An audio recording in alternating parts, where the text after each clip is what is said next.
Hey tubers, welcome back for another adventure. And what you're looking at is a Yamaha Grizzly 600.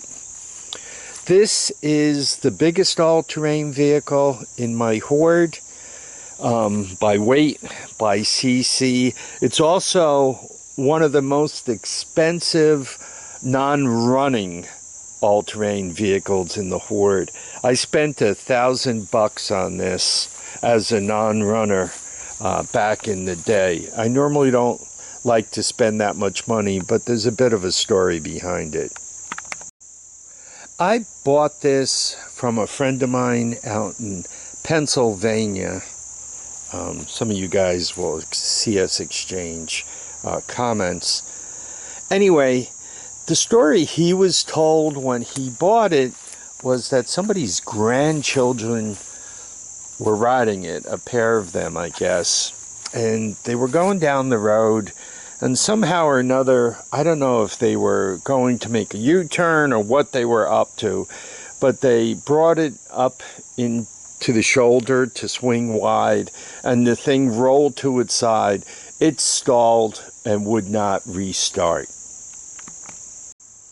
Now, he got it to the point where he realized that it was blowing fuses and that the spark was gone.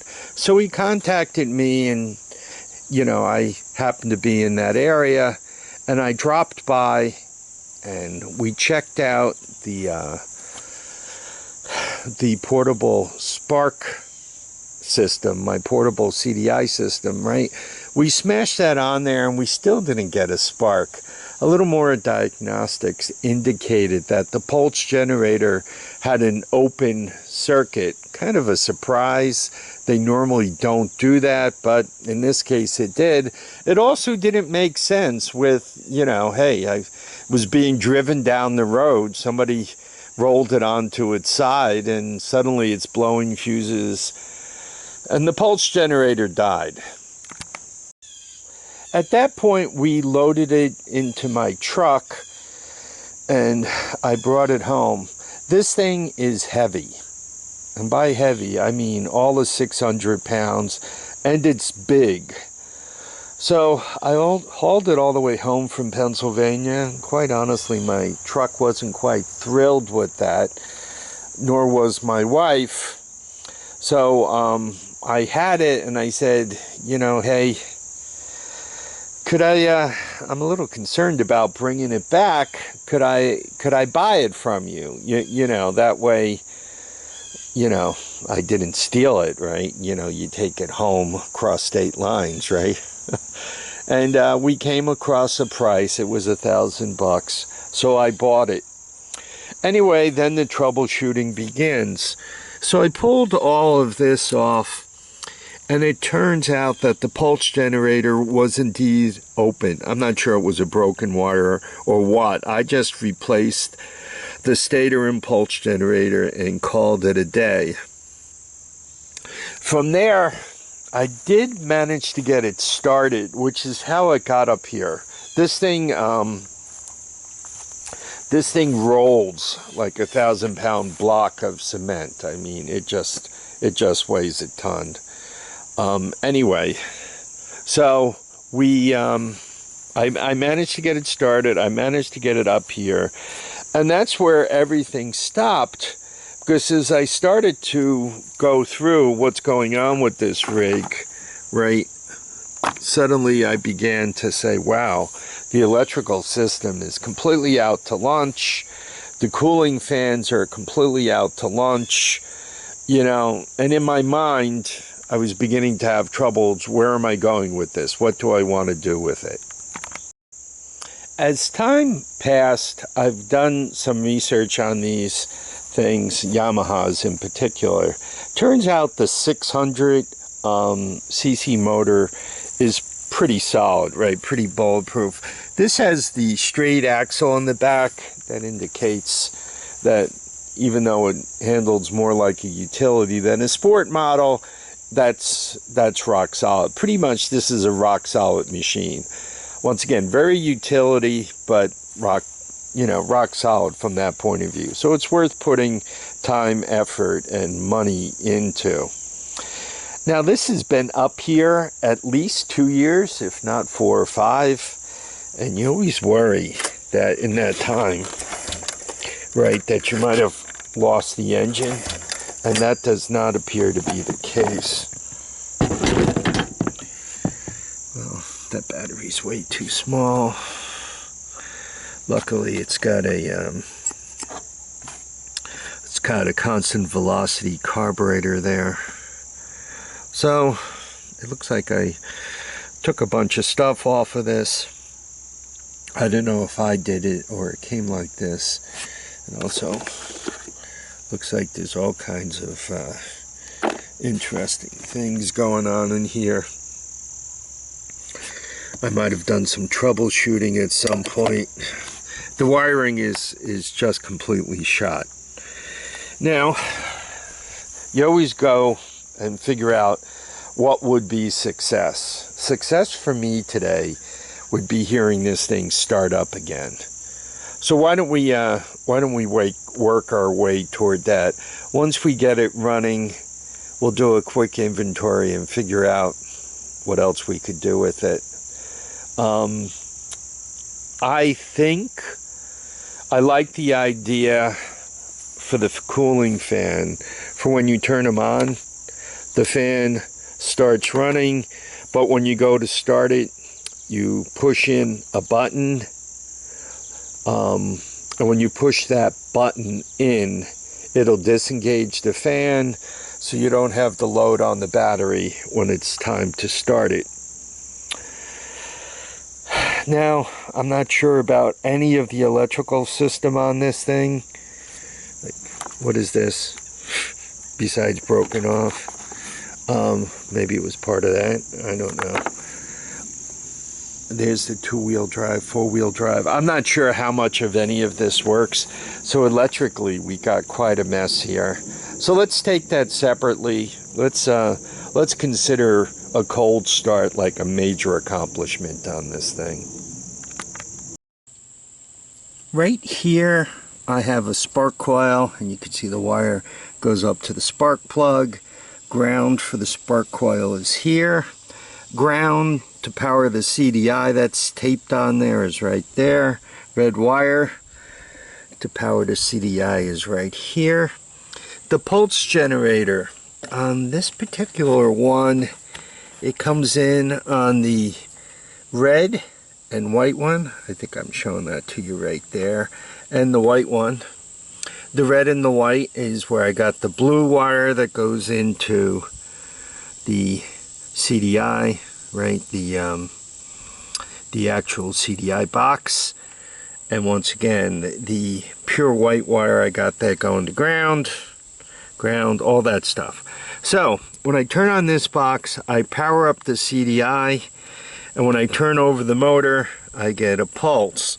To turn over the motor, I got the box right there, and you can see how I hooked up the wire there, and the other one right there. So that powers the starter directly.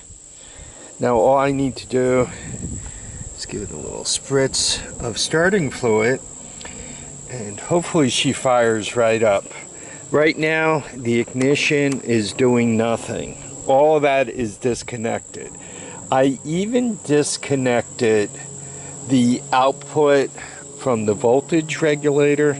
Actually, I disconnected the input to the voltage regulator also.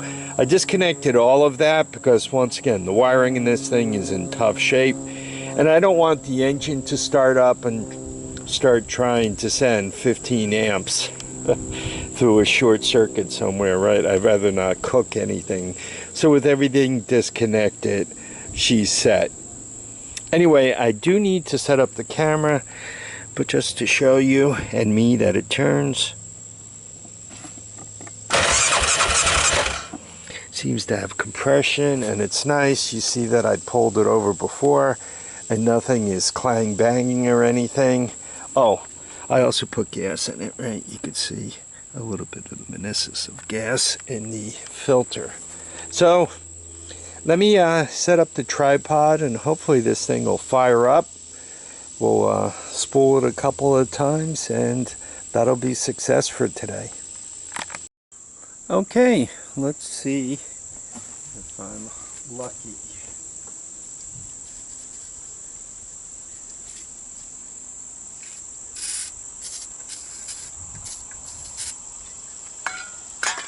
Starting fluid, check.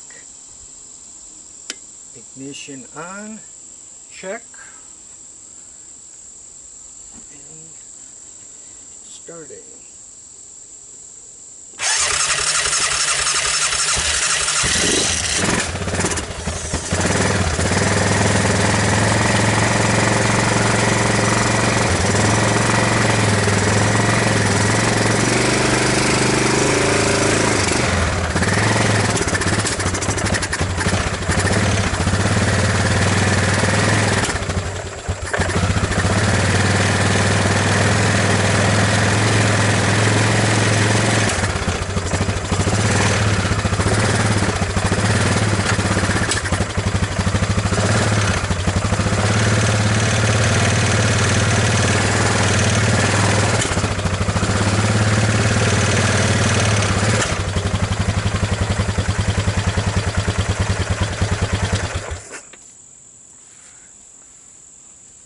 Boy, I love it when they come back to life. If one were to find this machine out in the wild and they decided to buy it and bring it back, you're really looking at a worst case scenario. First of all, there's been 3 sets of hands that have worked on this thing.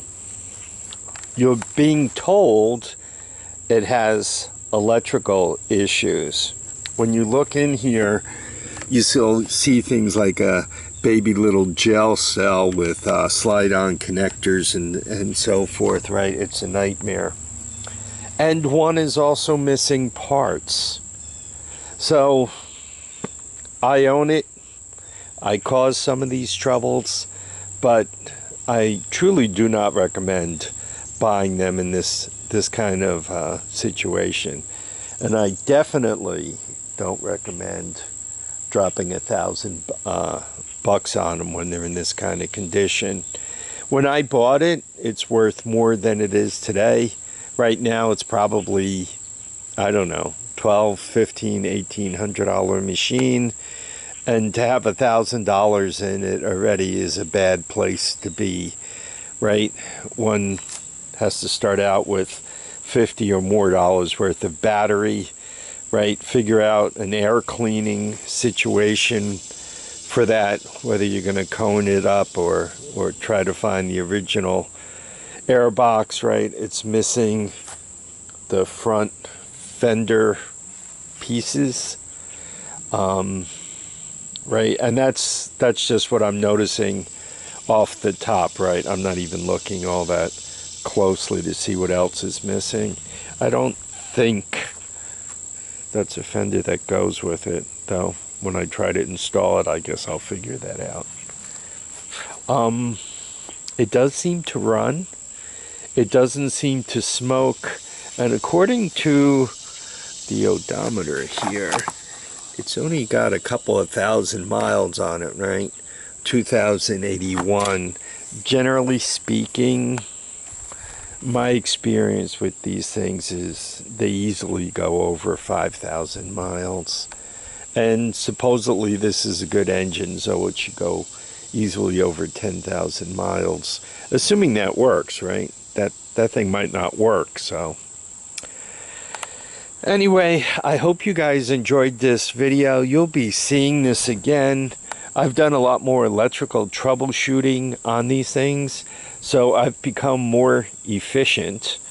And hopefully I'll do a how-to troubleshooting electrically on this thing and transfer some of that efficiency so that you guys have the same knowledge I have. And in the meantime, I need you all to keep your feet down, keep your heads up, and I need you to get out there and enjoy each and every day Don't let any time get by you. You don't know how much you're going to get, so make sure you get out there and enjoy it all. Bye now.